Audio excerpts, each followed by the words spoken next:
Il était une fois dans la plus belle ville du monde, un étrange minestrel qui, tout droit descendu de sa montagne, s'époumonnait à tue-tête dans la rue pour faire partager sa passion pour la chanson. Mais ses mélodies quelque peu audacieuses, ses textes un brin fantaisistes ne trouvaient pas bon écho auprès du public.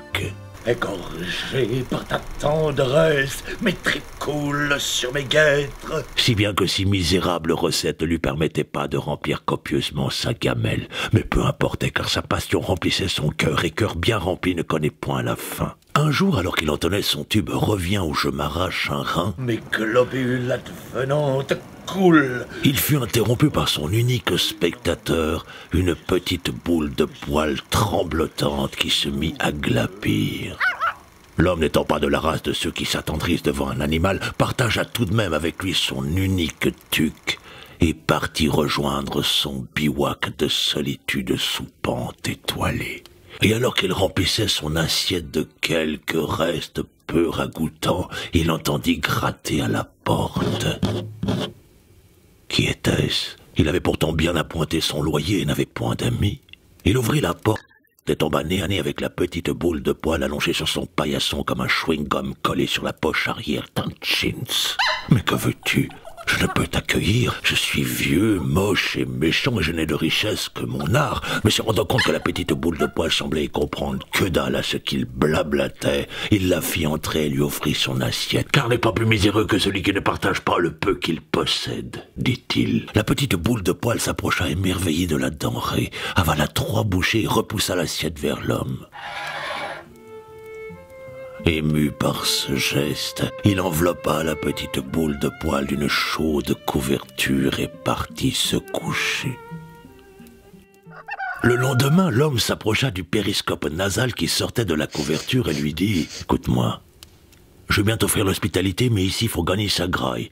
Donc dorénavant, tu t'appelleras Kiki et tu seras mon assistant. » Kiki, ému par cette proposition, sauta des couvertures et se mit à courir partout comme une punaise de lit devant une lampe de chevet. Il avait trouvé bon foyer et savait qu'il devait s'atteler à la tâche s'il voulait faire bonne impression pour son premier jour de travail. Arrivé dans le couloir du métro ligne 1 correspondance porte de Clignancourt, le Kiki se mit à faire les yeux doux aux passants pendant que l'homme échauffait sa voix. Puis quand l'homme se mit à chanter, ses oreilles se dressèrent. À Kiki de Paris, c'est tout un poème dans aucun pays. Il n'y a le même car c'est un Kiki. Petit chien dégourdi que l'on aime. Très vite, le public s'approcha d'eux. Des rires et des applaudissements résonnaient dans les sombres couloirs du métro. Et le bruit des piécettes qui s'entrechoquaient fit écho dans l'estomac vide de l'homme et son Kiki. Si bien que ce soir-là, après avoir fait bonne pitance, tous deux larvèrent comme des Twix, la tête plongée dans les étoiles.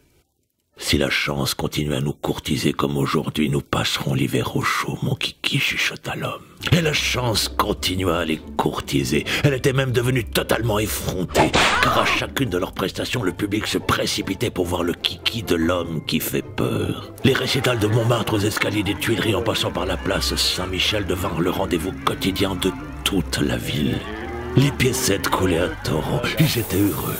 Et malgré les années qui passaient, leur complicité sans faille les poussait chaque soir à s'entraîner pour améliorer leur tour de chant. Où il est mon Kiki? Où il est mon Kiki? Puis vint la belle nuit de Noël. L'homme était heureux. Il avait gagné tellement d'argent que même sa banquière lui avait souri. Cet été, je t'emmènerai voir la mer, mon Kiki, chuchota l'homme. Mais le Kiki, très fatigué, lui lança juste un regard plein d'amour et s'endormit. L'homme avait envie de lui offrir le cadeau qu'il avait discrètement acheté, un magnifique couche-couche panier taillé dans une testicule de baleine noire d'Atlantique Nord, mais devant tant de motivation, il se résigna à garder la surprise pour le lever du soleil. Mais au lever du soleil, le Kiki n'avait toujours pas bougé. « Kiki » s'exclama l'homme, mais il n'eut aucune réponse. « Kiki » s'exclama-t-il à nouveau, mais le Kiki ne bougeait toujours pas, échoué comme une méduse sur le sable. Il se jeta sur lui, le prit dans ses bras. Le Kiki ouvrit un œil et le referma. L'homme se mit à trembler. Des larmes jaillirent de ses yeux.